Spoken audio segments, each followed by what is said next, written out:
Hello and welcome to Spiritual Calisthenics. Today, on Wednesday, March 16th, we celebrate the memories of Saint Sabine, the martyr of Egypt, and Saint Christodulus, the Wonderworker of Patmos, as well as the Wednesday of the second week of the fast. And so to start, we're going to look a little bit on Saint Christodulus. Saint Christodulus, who was from the region of Nicaea and Bithynia, was the son of Theodore and Anna, and was given the name John. He assumed the monastic habit in his youth and was renamed Christodulus, that means slave of Christ, in Greece.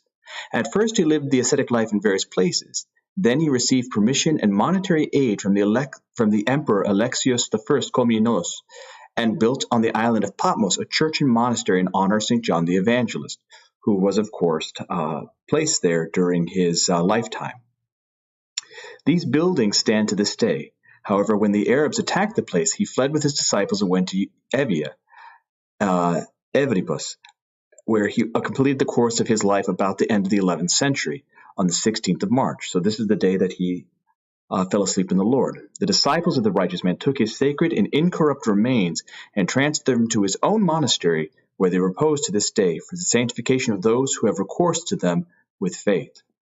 As a special note, I was very honored to serve in his monastery one of the summers that I was in seminary, acting as a tour guide for pilgrims to the monastery of St. John the Theologian, and it was an incredible experience of my life. If you ever have the opportunity to go there, I suggest you take it. Going into the Old Testament readings, again with Isaiah, we're looking at the idea of the dichotomy of the people that are acting in fornication and drunkenness and force instead of following the ways of the Lord. And so we see that the Lord's wrath is coming upon them and that God's justice will be done to those. So we're not going to go deep into the prophecy of Isaiah. Instead, we're going to focus a little bit more on the stories within Genesis and the wisdom of Proverbs. So in Genesis, we're continuing with Cain. Then Cain went away from the presence of the Lord and dwelt in the land of Nod, east of Eden. Now, the Orthodox Study Bible tells us that the land of Nod means one who wanders away from God. Such was Cain's fate. So Nod is also called the land of the east, the land of the demons. So basically he's going into his own exile away from God. Cain knew his wife, and she conceived and bore Enoch, and he built a city, and called the name of the city after the name of his son, Enoch. To Enoch was born Irad, and Irad was the father of Mehujael, and Mehujael was the father of Methuselah, and Methuselah the father of Lamech, and Lamech took two wives. The name of the one was Ada, and the name of the other was Zillah. Ada bore Jabal. He was the father of those who dwell in tents and have cattle. His brother's name was Jubal. He was the father of all those who play the lyre and pipe. Zillah bore Tubal-Cain. He was the forger of all instruments of bronze and iron. The sister of Tubal-Cain was Naamah. Lamech said to his wives Ada and Zillah, "Hear my voice, you wives of Lamech. Hearken to what I say. I have slain a man for wounding me, a young man for striking me. If Cain is avenged sevenfold, truly Lamech 77-fold." And so what is this showing us? It's showing us that they did not learn the lesson of Cain. And they think that vengeance will happen to anyone that dares cross them, but the reality is they've wandered further and further away from God, and this is a very sad place to be. Conversely, and Adam knew his wife again, and she bore a son and called his name Seth. For she said, "God has appointed for me another child instead of Abel, for Cain slew him." To Seth also a son was born, and he called his name Enosh. At the time men began to call upon the name of the Lord.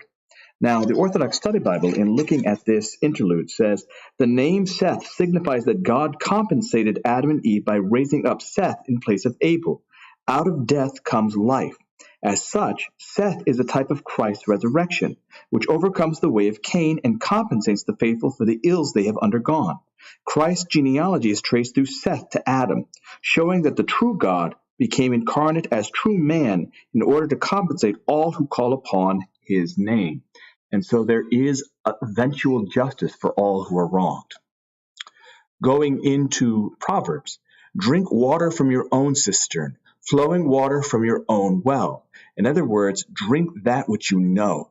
Should your springs be scattered abroad, streams of water in the streets? Let them be for yourself alone, and not for strangers with you. Let your fountain be blessed, and rejoice in the wife of your youth, a lovely hind, a graceful doe. This reminds me of a maxim that I cannot remember the author, but says that a fool is revealed when he opens his mouth. In other words, keep your wisdom to yourself. Keep your words to yourself. Let your fountain be blessed, and rejoice in the wife of your youth, a lovely hind, a graceful doe. So the wisdom that you should be seeking, the one that you hold on to, is the wisdom of your youth, the wisdom that you learned as a child. The wife that you should have is the knowledge of God. Let her affection fill you at all times with delight. Be infatuated always with her love. Why should you be infatuated, my son, with a loose woman, and embrace the bosom of an adventuress? For man's ways are before the eyes of the Lord, and he watches all his paths. The iniquities of the wicked ensnare him, and he is caught in the toils of his sin. He dies for lack of discipline, and because of his great folly he is lost. In other words, when we do not follow wisdom, we die. And by death, we're not talking about physical death. We're talking about spiritual death, because we have gone lost and we have wandered into Sheol.